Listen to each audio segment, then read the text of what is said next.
네, 암보험 가입하신 분들 눈여겨보셔야 할 소식입니다. 보험사는 대개 암 종류를 나눌 때 갑상샘 암이나 피부암 등은 유사암으로 분류해서 위암, 대장암 같은 일반 암보다 적은 보험금을 지급하고 있는데요.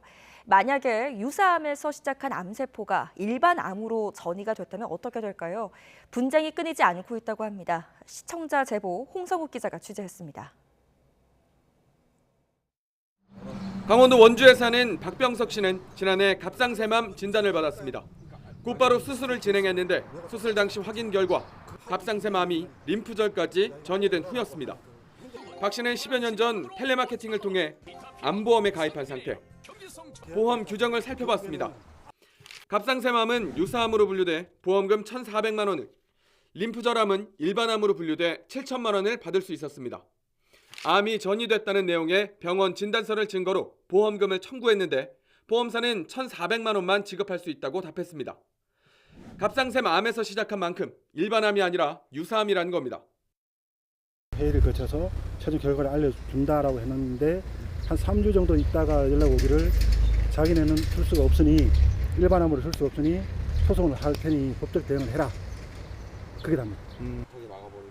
박 씨는 발생 부위 전이에 따른 보험금 지급 규정, 즉 유사암이 일반암으로 퍼질 경우 처음 발병한 암을 기준으로 보험금을 지급하려는 약관 설명을 듣지 못했습니다.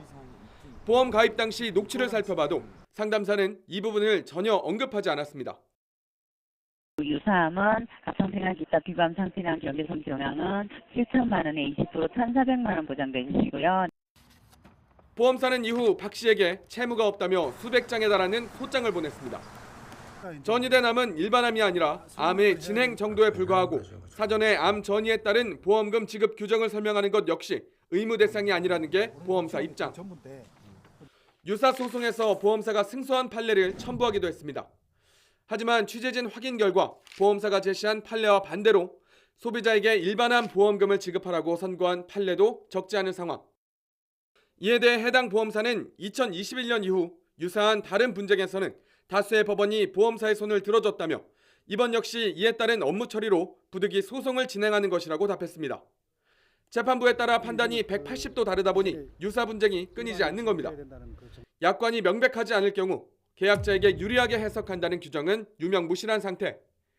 회복에 힘겨운 암 환자들은 보험사의 보험금 지급 기피와 함께 기나긴 소송까지 벌이고 있습니다.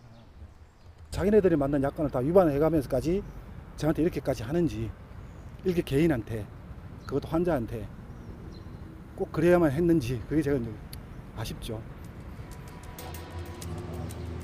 YTN 홍석입니다.